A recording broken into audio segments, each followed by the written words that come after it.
आज के इस आयोजन का जो अवसर है, इस शादी के उपलक्ष्य में आयोजन किया गया है। कोरोना काल रहा, उस समय का प्रभाव ऐसा रहा कि शादी के बाद जब प्रोग्राम होता है उस समय ना हो सका। अभी भी समय का प्रभाव ऐसा ही है। अब डेंगू का ज्यादा चल रहा है, प्लेट बहुत जल्दी घटती है, टाइफाइड ज्यादा चल रहा है। प्रभाव तब भी बुखार का था और अब भी बुखार का है, तब भी जुकाम का था और अब भी जुकाम का है। बस बीमारी का नाम वाला बीमारी दोनों तब भी ऐसी ही थी और अब भी ऐसी है, लेकिन अब नाम बदल रहा है। तब कोरोना चल रहा था, अब केवल डेंगू, दूसरा टाइफाइड में जुकाम, तो सब एक ही नाम से चल रहा है। प्रेमियों,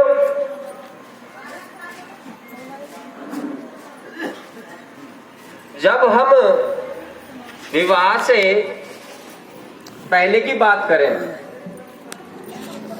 तो विवाह से पहले हम ब्रह्मचर्य में होते हैं। ब्रह्मचर्य में भी साधना होती है सभी के लिए। तब हम अकेले कर रहे होते हैं, तब हम अकेले कर रहे होते हैं, और जब शादी हो जाते हैं तो तब हम दो कर रहे होते हैं। अगर दो नहीं कर रहे होते तो प्रहलाद पैदा ना होते। अगर दो नहीं कर रहे होते तो प्रहलाद पैदा नहीं होते, अभिमन्यु पैदा ना होते। प्रमाणिक ढंग से बता दूं शॉर्ट में,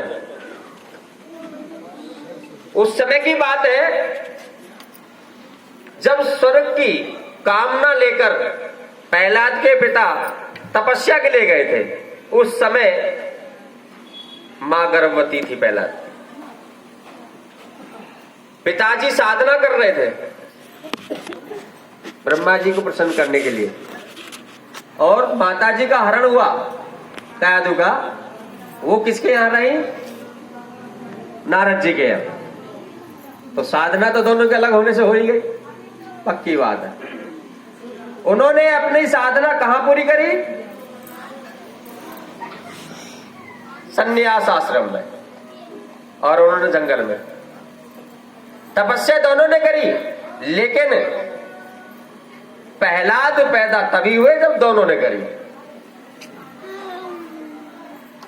वैसे ही जैसे हमको प्रहलाद की प्राप्ति हुई, और प्रहलाद की प्राप्ति होने के फलस्वरूप हमें एक त्योहार मिला मनाने का, और प्रमाण दिखाता है हर साल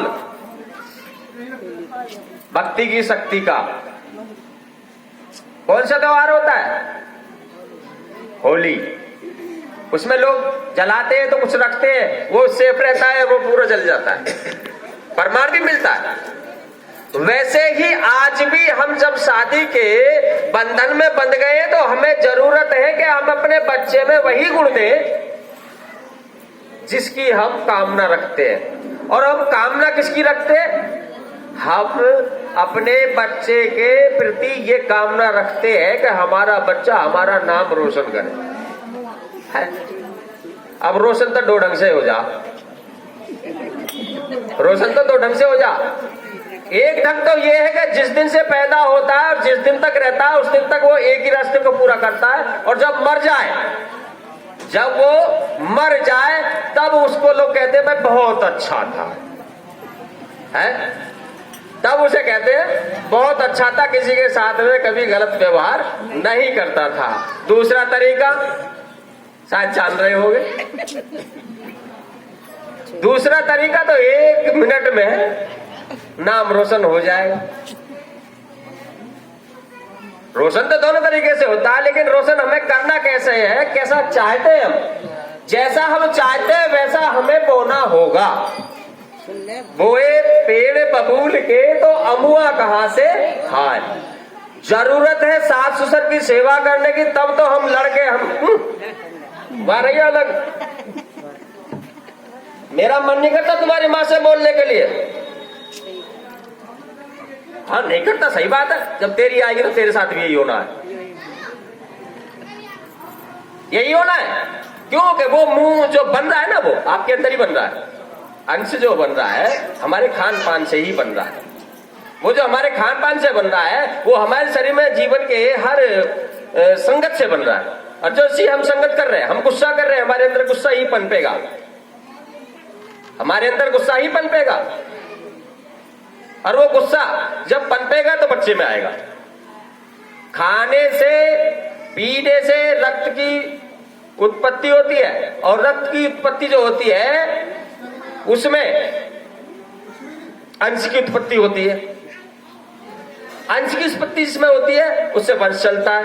तो वंश कैसा बनेगा भाई, अब तुम बताओ, तुम ही बता दो, वैज्ञानिक दृष्टिकोण से बता दो। वैसा ही बनेगा जैसा आप कर रहे हो।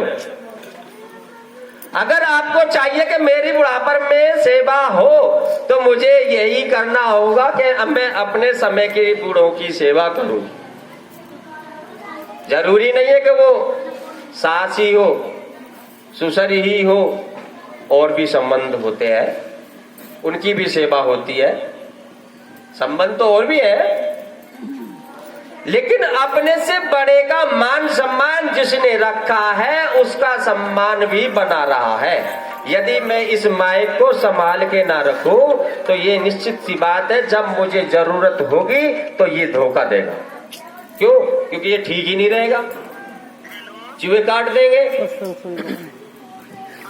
अगर इसे ठीक रखना है तो समय का मान सम्मान ये हमारा बढ़ा सकता है। अगर हमें अपने आप को ठीक रखना है तो अपने आप के प्रति भी तैयारी करनी होगी। जिसने स्वयं के लिए तैयारी नहीं की वो भविष्य में किसी की मदद नहीं कर सकता। जिसने स्वयं की तैयारी नहीं की, स्वयं के लिए तैयारी नहीं की, भविष्य में वो कभी किसी की कोई मदद नहीं कर सकता। दोगे उसी चीज को जो तुम्हारे पास होगी। जब मैंने कोई अध्ययन नहीं किया, मैंने कोई पठन पाठन नहीं किया, मैंने कोई विद्याधन अर्जित नहीं किया तो मैं दूसरे को दूंगा क्या? मैंने विद्याधन अर्जित किया, मैंने एक योग्य डिग्री प्राप्त करने के बाद में एक पद को प्राप्त किया, उस पद पे जाने के बाद में मेरे पास में यदि कोई आता है तो मैं उसको आश्वासन देता हूं। क्या आश्वासन? संतुष्टि। कब? जब मेरे पास होगा तब। और जो मैं भी रोड पे चल रहा हूं और तू भी रोड पे चल रहा है तो भैया आजा, रोड पे बैठेंगे। चुमकद्दर के आए मेहमान, चुमकद्दर के आए मेहमान लटको पेड़ पे उल्टे। चुमकद्दर का जो मेहमान आएगा वो पेड़ पे उल्टा ही लटकेगा।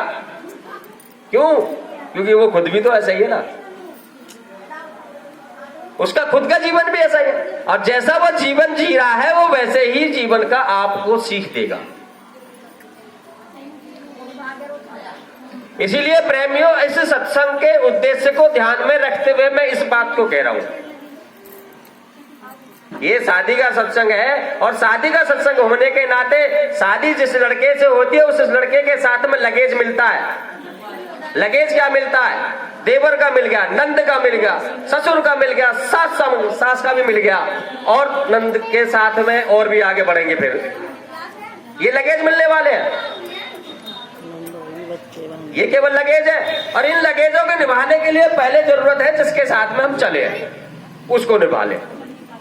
यदि हम उसको निभा रहे हैं तो ये लगेज अपने आप में निभ जाएंगे, और यदि हमने उसको नहीं निभाया तो ये लगेज बेकार रह जाएंगे। हमको चाहिए कि हम अपने लक्ष्य को प्राप्ति के लिए जो उससे संबंधित उद्देश्य हैं उनकी पूर्ति के लिए प्रयास करें। उसके प्रति अगर हम प्रयास करते रहेंगे तो प्रयास कभी फेल नहीं होते। कहने मास्टर जी की प्रशंसा से कभी काम सफल नहीं होते। जब प्रशंसा की जरूरत हो तभी करी जाए तो हजम होती है। घर में हो रही हो लड़ाई खूब तकड़ी और उस टाइम पे कोई आके नुकल लगे तो भाई तू तो बहुत बढ़िया लड़ रहा, तेने तो चौके छक्के लगा रखे। अच्छा तुम बताओ कैसा होगा माहौल है? अच्छा होगा क्या?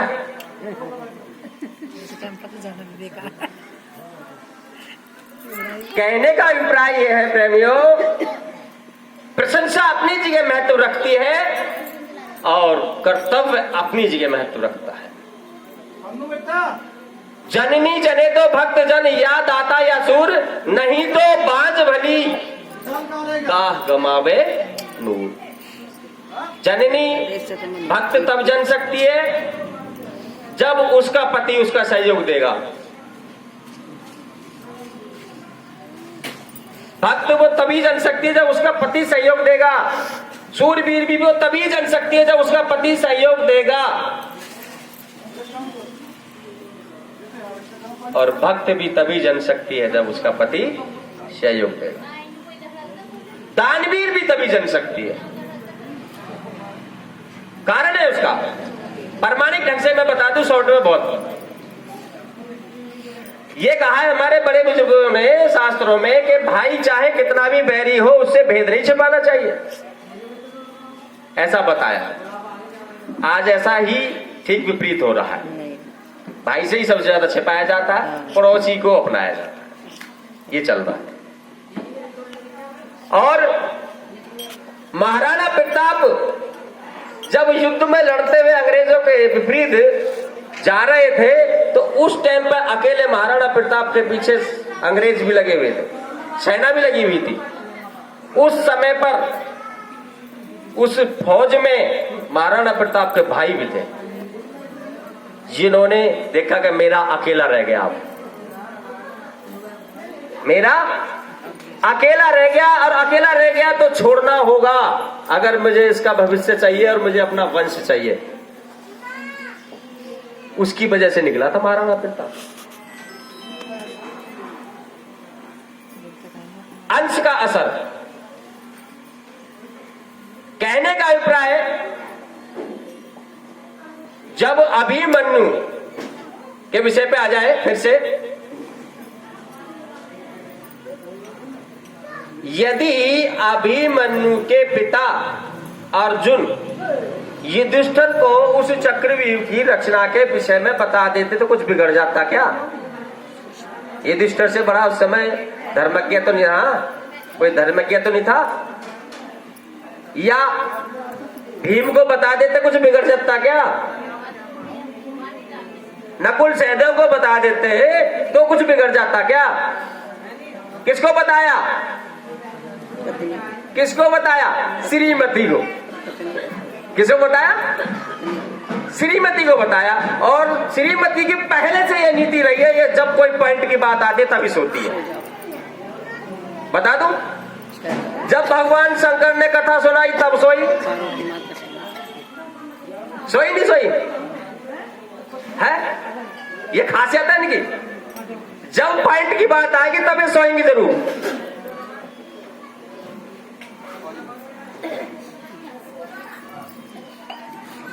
और जब उसके पॉइंट की बात आई लास्ट की तब सोई जरूर। अगर वो नहीं सोती तो 10वें द्वार के तोड़ने का तरीका वो गर्भ में फिर भी सीख ही लेता।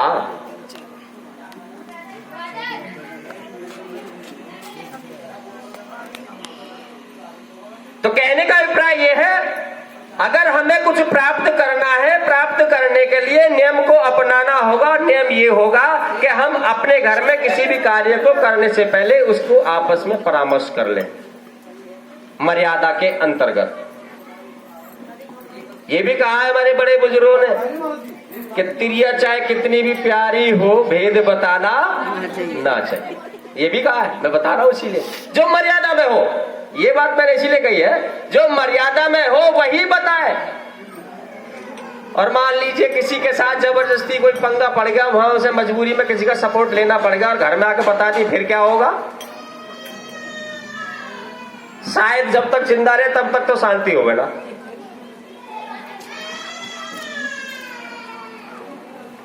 कहने का अभिप्राय है, समय की आवश्यकता के अनुरूप यदि हम अपने आप को ढाल लेंगे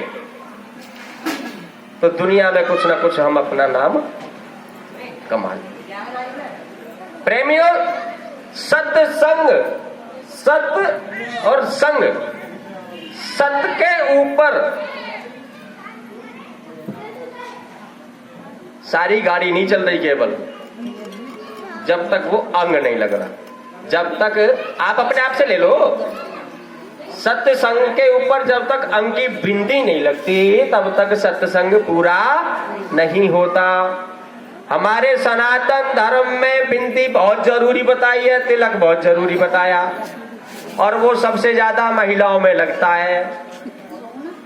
लगता है नहीं भाई? बिंदी तो दिन भर में एक बार तो लगा ही ले। तिलक, ध्यान सबसे ज्यादा अपने इस स्थान का महिलाएं करती है। दिन भर में सुबह से लेकर शाम तक मेकअप के नाम पे तो हो ही जा। और जब महात्मा साधना के विषय बताते तब कहां का ध्यान बता मैं भाई? तब भी यही का बता मैं। भावना ही तो बदल रही है। जब मेकअप के लिए ध्यान हो रहा था दर्पण में देख के, और यदि हम अपने आत्मा के मेकअप के लिए बात करें, अपने आप के लिए बात करें, तब भी हमें दर्पण में देखने के लिए ही आवश्यकता पड़ेगी। तब बाहरी दर्पण से हटना होगा, अंदरी दर्पण को देखना होगा। जिसने इस नियम को इस ढंग से अपना लिया कि हमें जब जैसी जरूरत है हम वैसे अपने आप को बना लेंगे, तो निश्चित रूप से लकीर के फकीर नहीं, काम के फकीर बनेंगे। काय के? लक्ष्य के। लकीर के फकीर से काम नहीं चलता। काम चलता है समय की जरूरत पूरा करने से। अब मैं ही आया लेट, अब मैं अपनी बात करूं, मैं लेट आया। अब लेट आया और मैं कहूं मैं बहुत बड़ा महात्मा, मेरे से पहले तुमने सत्संग क्यों शुरू कर दिया?